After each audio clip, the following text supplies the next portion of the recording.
ইলিশ দেখুন, পদ্মার ইলিশ কোথায়? একান্ত আপন চাকদাতে। পদ্মার ইলিশ একান্ত আপন চাকদাতে।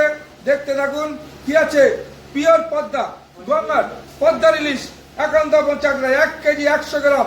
এই হলো পদ্মার ইলিশ, সাইজটা দেখুন, চাকদা একান্ত আপনে। মুখে দিলে পুরো মোম হয়ে যাবে, মোম মোম। মানে এরকম সাদা সাদা মাছ হয়ে যাচ্ছে ধোয়ার পরে। সর্ষে পোস্ত দেওয়া আছে, টক দইও দিয়ে দিতে বুঝতেই পারছেন। আমি করে দিলাম পুরো কাঁচা সর্ষের তেল দিয়ে দিলাম, মাস্টার অয়েলটা। আর টক দইটা তো দেখলেন 5 মিনিটে ইলিশ ভাপা তৈরি হয়ে যাবে। প্লেটে করে সার্ভ হবে আমাদের। ও হো হো হো, কি লাগছে পিসটা দেখুন, অসাধারণ অসাধারণ। হ্যাঁ হ্যাঁ হ্যাঁ, এরকম ভাবে পড়বে। হ্যাঁ হ্যাঁ হ্যাঁ, পুরো দেখুন ভাপাটা দেখুন। আমি এবার ছেড়ে দেবো। ও হো হো, ইলিশের পিস গুলো দেখুন, পুরো রিং রিং। এই হলো ইলিশ আমাদের একান্ত আপন। বলেছি আমরা এই ধরনের ইলিশ খেতে হলে পদ্মার ইলিশ চাকদা একান্ত আপনে আসতে হবে। এই হলো ইলিশ, পদ্মার ইলিশ, যার মূল্য হচ্ছে 2000 টাকা। দেখুন